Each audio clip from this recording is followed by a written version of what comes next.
Hola chicos, ¿cómo están? Hoy vamos a resolver este ejercicio que me dice, se tiene un vector A de 5 unidades haciendo un ángulo de 30 grados con el eje X positivo y un vector B de 3 unidades con dirección en el eje X positivo. Hallar la suma de los vectores A más B. Bueno, para poder hallar la suma de los vectores A más B, primeramente voy a graficar mi eje cartesiano y voy a dibujar los vectores que me da en el enunciado, ¿no? Me dice que tengo un vector A de 5 unidades y que tiene un ángulo de 30 grados con el eje X positivo. Eje X positivo está acá, entonces aquí vendría el vector y 30 grados, ¿no? Y ahora voy a dibujar el vector B, que es de 3 unidades, que está en el eje X positivo, acá. ¿Correcto? Bueno, ahora me tengo que fijar qué vector tiene ángulo. El vector que tenga ángulo significa que va a tener dos componentes, ¿no? La componente en X y la componente en Y. Para reconocer esa componente, trazo una línea segmentada de la punta de la flecha hacia abajo, ¿no? Y esto vendría a ser la componente en Y. Y la componente en X vendría a ser desde acá hasta acá, ¿no es cierto?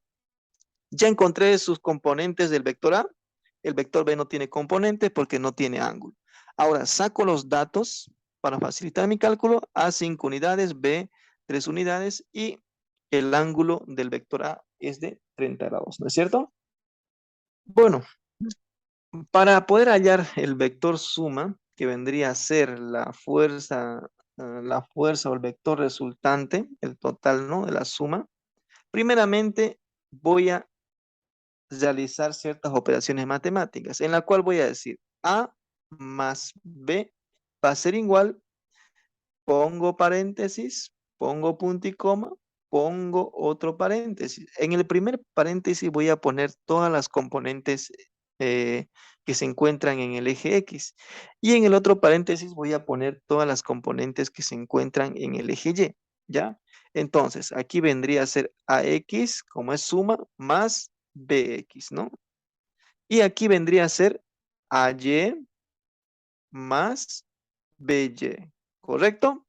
Ahora, si me fijo en el vector B, solamente tiene componente en el eje X, no tiene componente en el eje Y porque no tiene ángulo.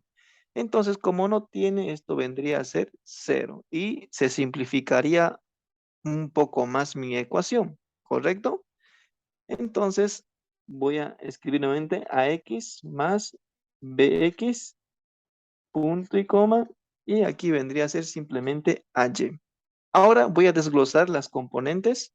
Entonces, A más B va a ser igual a AX. AX se encuentra ubicado en este sector, igual que el anterior ejercicio que hicimos. Primeramente pongo A, pongo la función trigonométrica. Si AX se encuentra al frente va a ser seno. Si se encuentra a un costado va a ser coseno. AX viene a ser todo lo que está aquí.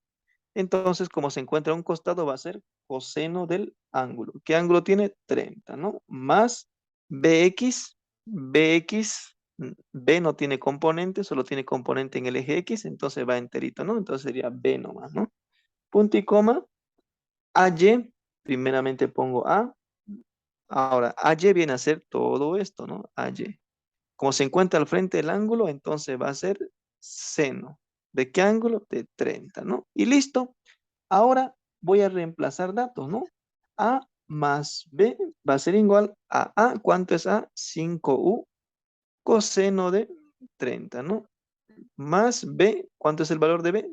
3U, punto y coma. Ahora A, ¿cuánto viene a ser? 5U seno de 30, ¿no? Y listo. Ahora voy a realizar las operaciones en la calculadora. Meto la información en la calculadora y aquí me va a salir, aquí el paréntesis, ¿no ve? Y aquí me va a salir de 7,3 UX, ¿no? Unidades de la componente en X, ¿no? Punto y coma. Aquí hago la operación y me va a salir de 2,5 unidades de la componente en Y. ¿Listo? Ahora, ¿qué hago? Ahora voy a calcular el vector resultante. El vector resultante va a ser igual a la raíz de la sumatoria de fuerzas que tenga en el eje X o simplemente ya, sumatoria de fuerza que se encuentra en el eje X o vectores que se encuentran en el eje X, vamos a acomodar esto elevado al cuadrado más sumatoria de vectores que se encuentran en el eje Y. ¿Ya? Listo. Esto vendría a ser X y esto vendría a ser Y. ¿Ya? ¿Qué hago? Simplemente reemplazo datos. X, ¿cuánto viene a ser? De 7,3 U, esto elevado al cuadrado, más Y, que viene a ser de 2,5 U, y esto también elevado al cuadrado. Entonces, el vector resultante va a ser de 7,72 unidades. Y esto vendría a ser el resultado. Y nada más, cualquier duda, cualquier pregunta que tengan, me lo hacen saber y yo con mucho gusto les estaré despejando su duda. Bueno, hasta la próxima.